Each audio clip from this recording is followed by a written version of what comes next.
Hello दोस्तों। छत्तीसगढ़ की एक नई वैकेंसी आ चुकी है जो कि संविदा पे बेस्ड है। तो आइए इसके बारे में जानते हैं। ये जो वैकेंसी है वो आई हुई है छत्तीसगढ़ राज्य स्तरीय आदिम जाति कल्याण आवासीय एवं आश्रम शैक्षणिक संस्थान समिति से आई हुई है। ठीक है। ये जो समिति है इसने जो एकलव्य विद्यालयों का जो संचालन किया जाता है छत्तीसगढ़ में, जो कि मेनली जो है आदिम जाति कल्याण आवासीय एवं आश्रम शैक्षणिक संस्थान के द्वारा रायपुर में जो है उनके द्वारा ये क्या है संचालित किया जाता है। ये एक अस्थायी रूप से अध्यापन कार्य है। कहने का मतलब जो है इसमें जो वैकेंसी आई हुई है वो संविदा बेस्ड होगी। अतिथि शिक्षकों के लिए आई हुई है ये वैकेंसी। जो इसमें आपको जो फॉर्म का जो फॉर्मेट भेजना है वो ऑनलाइन के माध्यम से भेजना है।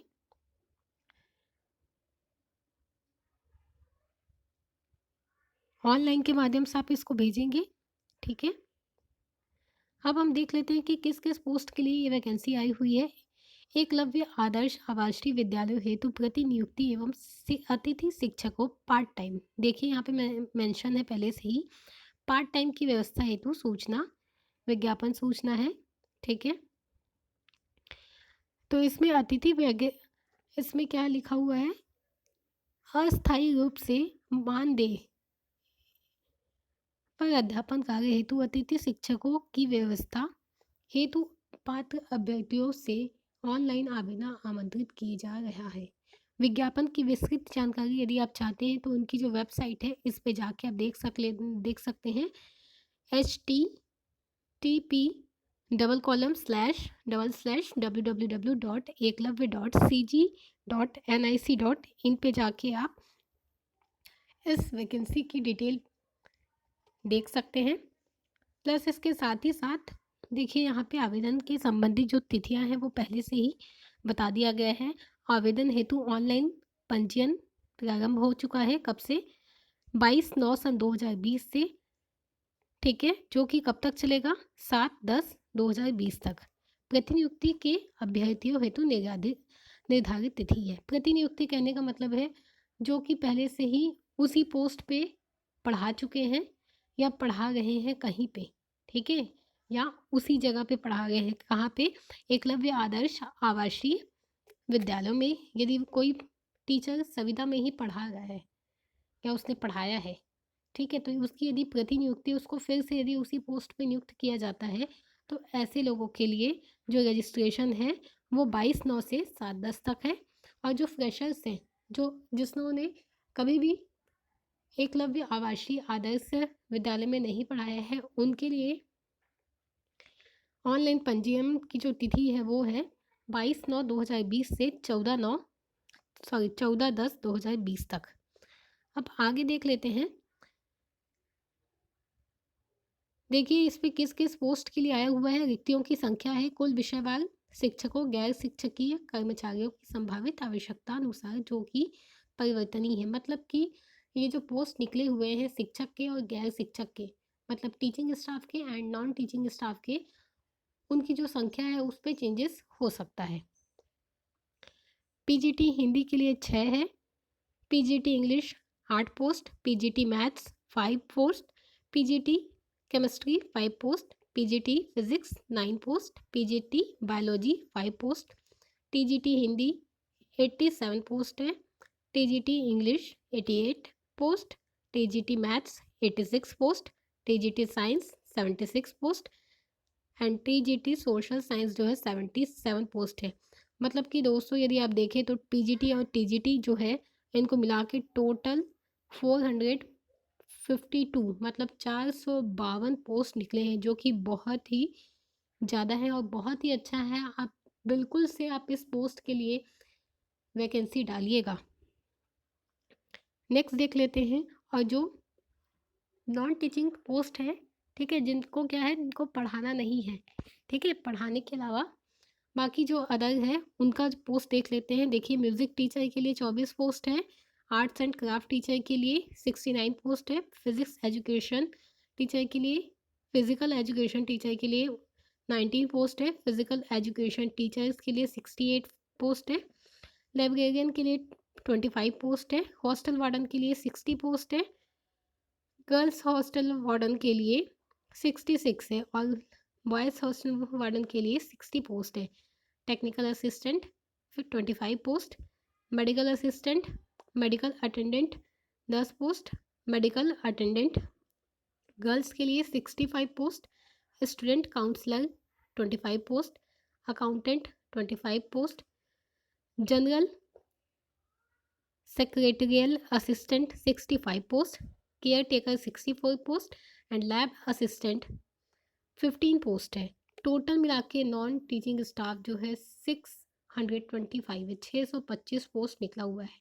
और यदि इस दोनों को मिला दिया जाए, teaching staff and non teaching staff, तो टोटल वैकेंसी आई हुई है एकलव्य आवासीय विद्यालय की टोटल 1077 पोस्ट आई हुई है।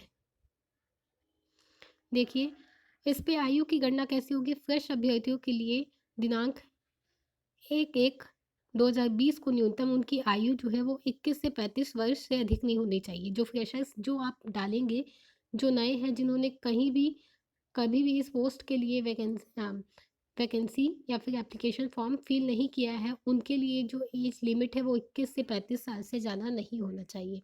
प्रतिनियुक्ति पर सेवा हेतु दिनांक जो पहले से ही इस पोस्ट पे काम कर चुके हैं और दोबारा से उसी पोस्ट पे काम करना चाहते हैं, उनके लिए 1/1/2020 को उनकी जो आयु है वो 50 वर्ष से अधिक नहीं होनी चाहिए थी।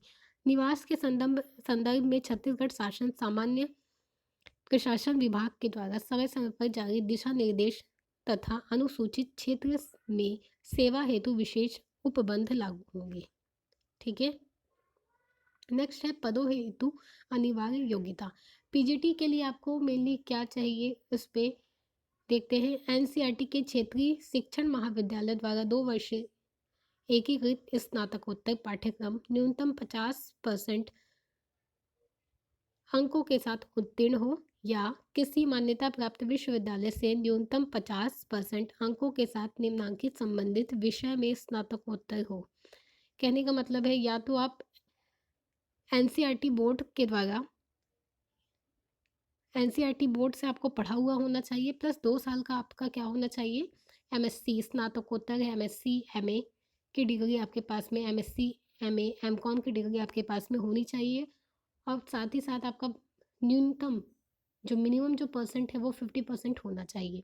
उसके साथ ही साथ या किसी भी एफिलिएटेड मान्यता प्राप्त यूनिवर्सिटी जो है उससे आपका कम से कम 50% आना चाहिए।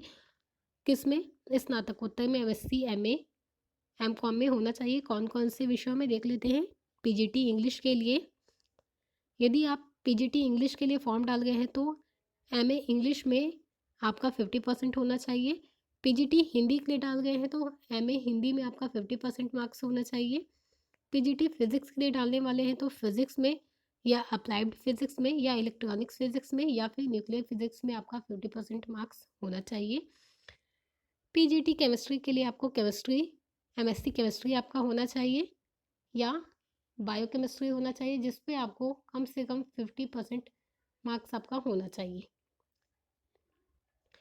पीजीटी मैथमेटिक्स के लिए आपको एमएससी मैथ्स मैथमेटिक्स होना चाहिए या फिर अप्लाइड मैथमेटिक्स आपका लिया हुआ होना चाहिए एंड आपका कम से कम 50% इसमें भी होना चाहिए। एंड पीजीटी बायोलॉजी के लिए botany MSc botany, zoology, life science, bioscience, genetics, microbiology, biotechnology, molecular biology, plant physiology, provided that applicant had studied botany and zoology at graduation level.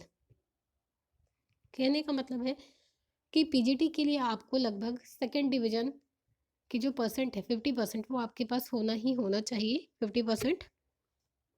और एमएससी बॉटनी एंड जूलॉजी वाले लोगों के लिए graduation जब आपने BSc किया होगा तो बीएससी आपको जूलॉजी या बॉटनी आपके ने जब बीएससी किया होगा तो आप उस समय आपका बॉटनी और जूलॉजी आपने पढ़ा होगा, ये आपके लिए बहुत ही इंपॉर्टेंट है। नेक्स्ट है किसी भी मान्यता प्राप्त संस्थान से आपके पास बीएड की डिग्री होनी चाहिए तथा सीबीएसई के द्वारा आयोजित सेंट्रल टीचर एलिजिबिलिटी टेस्ट या सीटीईटी पेपर सेकंड उत्तीर्ण होना चाहिए या टेट जो है वो आपको उत्तीर्ण होना ही चाहिए। कितनी वैकेंसी के लिए? पीजीटी के लिए। पीजीटी के सभी विषयों के लिए आपको दोस्तों बीएड होना चाहिए आपके पास में। सीधा सीधा कहा जाए तो बीएड होना चाहिए, प्लस उसके साथ ही साथ में आपको सेंट्रल टीईटी, सीटीईटी या फिर टीटी आपका पास हुआ होना चाहिए। देख लेते हैं आप टीईटी टीजीटी के लिए। टीजीटी के लिए आपको कम से कम 4 वर्षीय एकीकृत पाठ्यक्रम जो है एनसीईआरटी का महाविद्यालय के द्वारा वो आपका पास होना चाहिए। स्नातक तथा संबंधित विषय में न्यूनतम 50% होना चाहिए। कहने का मतलब है कि आपको आप ग्रेजुएट पास होने चाहिए। एमएससी, एमए, एमकॉम ये आपका पास होना चाहिए। सॉरी, बीएससी, बीए, बीकॉम आपको पास हुआ होना चाहिए।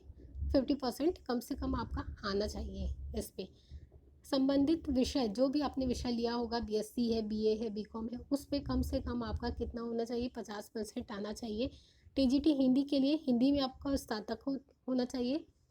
3 साल का अपना आपका हिंदी में बीए हिंदी आपका होना चाहिए। 3 साल का आपका पास हुआ होना चाहिए। टीजीटी इंग्लिश के लिए आप टीजीटी इंग्लिश के लिए बीए इंग्लिश आपका होना चाहिए। बीए में आपने इंग्लिश पढ़ा हो ये आपका होना चाहिए। टीजीटी सामाजिक विज्ञान के लिए स्नातक इस स्तर पर ग्रेजुएशन लेवल पे history, geography, economics, political science में से एक, या हिस्ट्री या जूलॉजी या हिस्ट्री या फिर ज्योग्राफी आपका होना चाहिए। नेक्स्ट देख लेते हैं टीजीटी विज्ञान। इसके लिए स्नातक स्तर पर बॉटनी या जूलॉजी या केमिस्ट्री या कोई भी 2 विषय आपको लेना ही होगा, क्योंकि आपने स्नातक किया होगा। तो स्नातक के समय या तो आप बॉटनी या केमिस्ट्री ले सकते हैं या जूलॉजी या केमिस्ट्री ले सकते हैं। कोई भी 2 विषय आपका होना ही चाहिए। अगला है टीजीटी गणित। स्नातक विषय पर गणित मुख्य विषय के रूप में हो तथा वे दूसरे विषय भौतिक, रसायन, इलेक्ट्रॉनिक्स, कंप्यूटर साइंस ये आपका होना चाहिए। इन सभी में आपका बीएससी, बीए, बीकॉम में आपका कम से कम 50% होना ही चाहिए। आगे देख लेते हैं। प्लस इसके साथ ही साथ आपको क्या होना चाहिए? किसी भी मान्यता प्राप्त संस्थान से बीएड या समकक्ष की डिग्री आपके पास होनी चाहिए। सीबीएसई के द्वारा आयोजित central teacher eligibility test CTET का प्रश्न पत्र सेकंड उत्तीर्ण हो या टीईटी उत्तीर्ण होना चाहिए।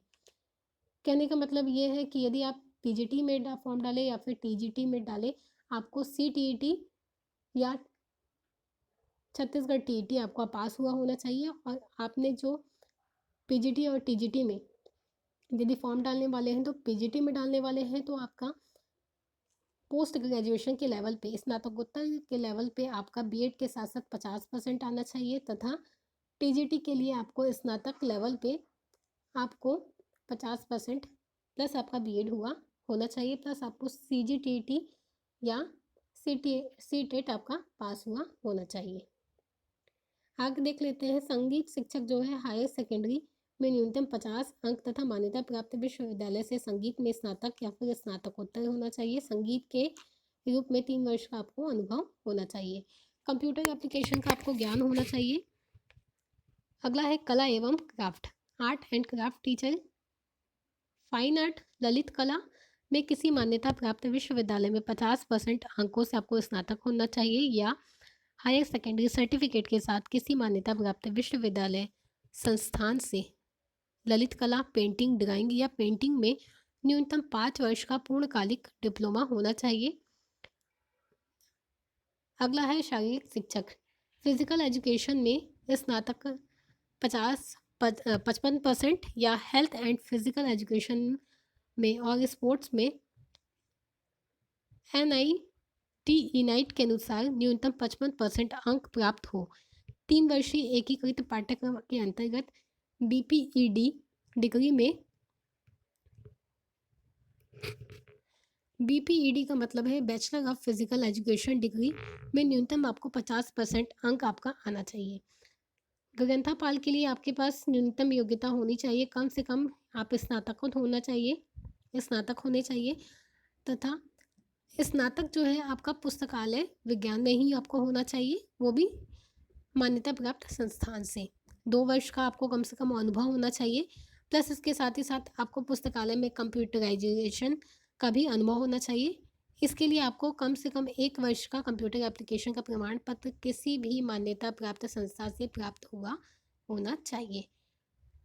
अगला है छात्रावास अधीक्षक। मान्यता प्राप्त विश्वविद्यालय से न्यूनतम स्नातक होना चाहिए आपको, तथा किसी भी शासकीय शाला या आवासीय शाला में कार्य करने का कम से कम 5 वर्ष का आपको अनुभव होना चाहिए। तकनीकी सहायक के रूप में मान्यता प्राप्त इंफॉर्मेशन टेक्नोलॉजी या फिर बैचलर ऑफ कंप्यूटर एप्लीकेशन में न्यूनतम 60% आपका होना चाहिए, प्लस 2 वर्ष का आपको अनुभव होना चाहिए। इसके साथ ही साथ या तो आपको 3 वर्षीय पॉलिटेक्निक डिप्लोमा होना चाहिए, जिसमें आपको कम से कम 75% आपका परसेंट आना चाहिए। उसके साथ ही साथ आपको 2 वर्ष का अनुभव होना चाहिए।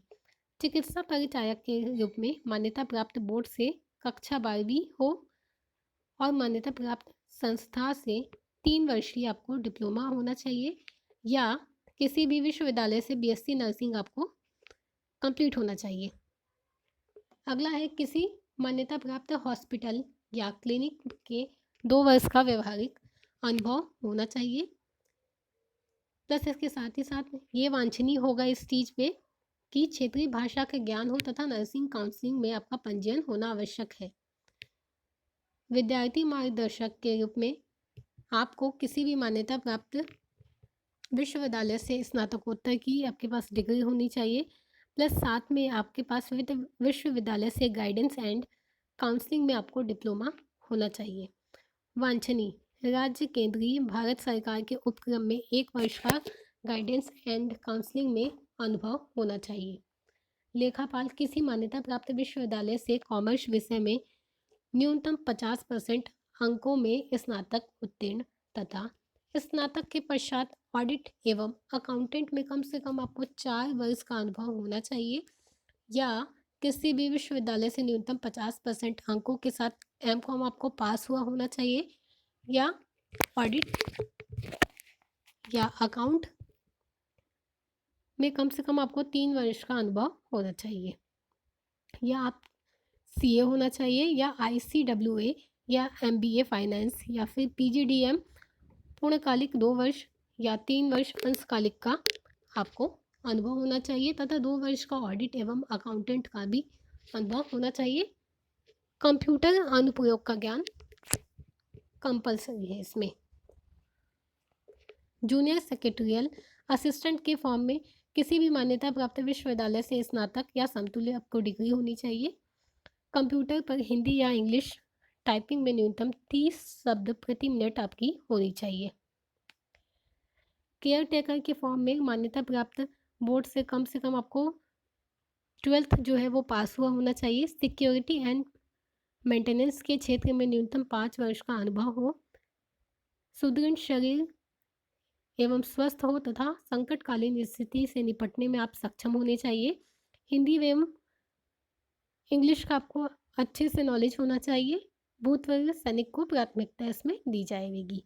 प्रयोगशाला सहायक के लिए किसी भी मान्यता प्राप्त विश्वविद्यालय से विज्ञान विषय में स्नातक होना चाहिए। प्रयोगशाला उपकरणों को हैंडलिंग करने का अनुभव आपको होना चाहिए। कंप्यूटर अनुप्रयोग का अनुभव होना चाहिए।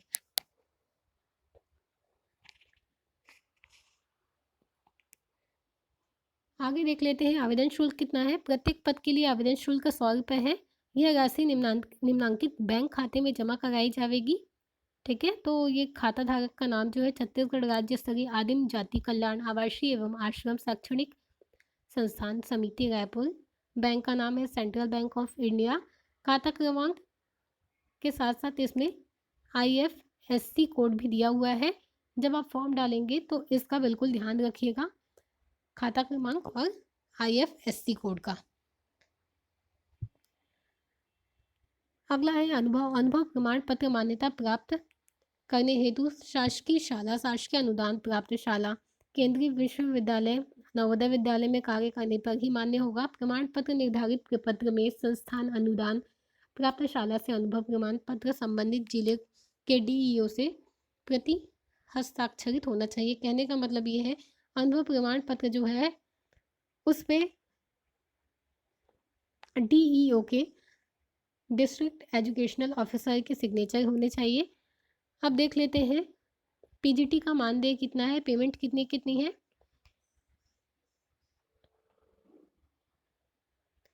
पीजीटी के लिए जो आपका पेमेंट है वो है अनिवार्य योग्यता पूर्ण करने वाले अभ्यर्थियों के लिए मानदेय है 47,600 रुपये है और अनिवार्य योग्यता से न्यून योग्यता वाले अभ्यर्थियों के लिए मानदेय है 33,320।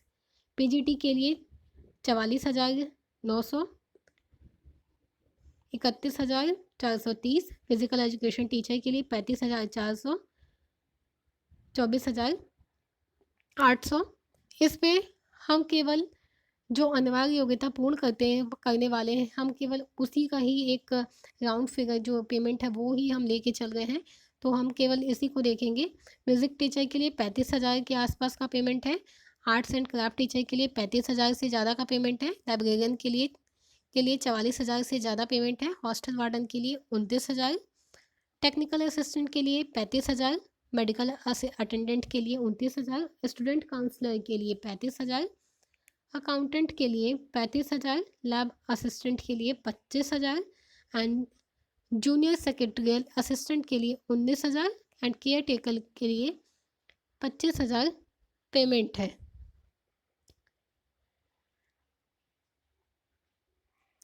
उसके बाद अतिथि शिक्षकों एवं पार्ट टाइम शिक्षकों के चयन संबंधी निर्देश जो हैं वो इस पे दिए हुए हैं कि आपको निश्चित समय पे जो है आपका रजिस्ट्रेशन हो जाना चाहिए और निश्चित जो बैंक अकाउंट दिए हुए हैं उस पे आपका ट्रांजैक्शन हो जाना चाहिए पैसे का। और चयन का जो आधार है वो न्यूनतम योग्यता तथा स्नातकोत्तर के लिए निम्न प्रकार से होगा। हायर सेकेंडरी के अंकों को मिलाकर आपको 20% दिया जाएगा। स्नातक के अंकों के लिए आपको 30% दिया जाएगा। स्नातकोत्तर के लिए अंकों के लिए आपको 50% दिया जाएगा। यदि आप कहीं पे आपको कार्य का अनुभव है तो उसके लिए 1 वर्ष का यदि अनुभव है तो 3 अंक, 2 वर्ष के अनुभव के लिए 4 अंक, 3 वर्ष या उससे अधिक वर्ष के अनुभव के लिए आपको 5 अंक दिया जाएगा। बीएड है आपका तो 5 अंक, सीजीटीईटी या सीटीईटी है तो आपका उसके लिए 5 अंक। एनसीसी में सर्टिफिकेट ए, बी या सी है। ए सर्टिफिकेट के लिए 1 अंक, बी सर्टिफिकेट के लिए 2 अंक और सी सर्टिफिकेट के लिए 3 अंक आपको दिया जाएगा। राष्ट्रीय खेल में यदि आपने पदक जीते हैं राज्य स्तर पे या राष्ट्रीय स्तर पे या फिर विश्वविद्यालय स्तर पे तो उसके लिए 5, 4, 3 अंकों में आपको अंक आपको दिए जाएंगे। प्लस उसके साथ ही साथ आदिम जाति तथा अनुसूचित जाति विकास विभाग के द्वारा संचालित आर्यभट्ट विज्ञान वाणिज्य शिक्षा प्रोत्साहन योजना वर्ष 2012 से 2013 की कंडिका 14 के अनुसार पाठ्यक्रम पूर्ण किए हुए अभ्यर्थियों के लिए बोनस अंक निम्नानुसार होगा।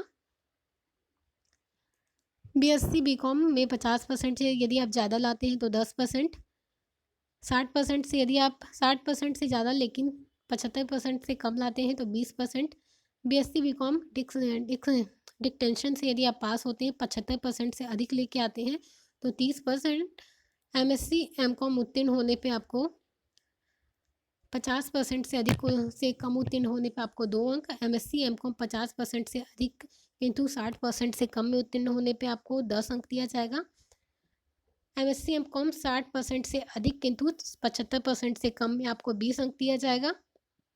एमएससी एमकॉम में डिस्टिंक्शन अंक आपको यदि आप लेके आते हैं तो 75% से अधिक अंक में 30 अंक दिया जाएगा। बीएड उत्तीर्ण होने पे आपको 20 अंक दिया जाएगा। और देखिए हायर सेकेंडरी अंकों के लिए यदि आप स्नातक के लिए फॉर्म डालते हैं तो इस पे भी सेम वही है जैसा कि स्नातकोत्तर के लिए है। अंकों को जो बांटा गया है वो सेम वही उसी आधार पे बेस्ड है।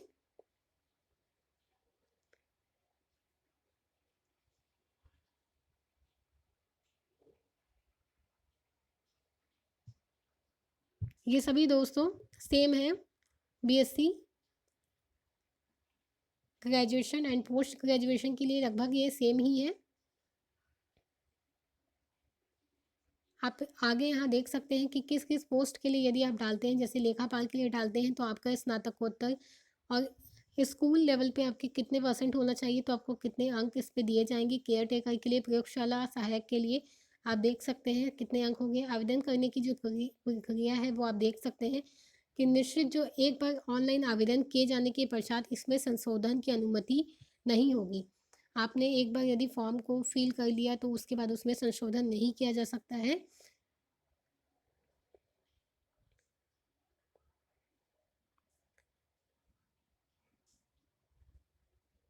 प्लस इसके साथ ही साथ अब आगे देख सकते हैं कि कौन कौन सी जगह पे कितनी कितनी पोस्ट इस पे दी हुई है। सरगुजा, सूरजपुर, रायगढ़, कबीरधाम, जगदलपुर, कांकेर, जशपुर, दंतेवाड़ा, राजनांदगांव, कोरिया, बीजापुर, कोरबा, बिलासपुर, कोंडागांव, नारायणपुर, बलरामपुर, सुकमा, गरियाबंद, धमतरी, बालोद, बलौदा बाजार, जांजगीर, महासमुंद, मुंगेली, सरगुजा, सूरजपुर, रायगढ़, कबीरधाम, जगदलपुर। ये पीजीटी और टीजीटी दोनों के लिए ही सेम है। आप इस पे किस पोस्ट पे डालना चाहते हैं तथा किस जगह पे डालना चाहते हैं, ये जो टेबल बना हुआ है इसका, इस पे आप देख के इसको डाल सकते हैं। आशा करती हूँ कि ये जो फॉर्म है वो आपके लिए लाभदायक होगा। Thank you.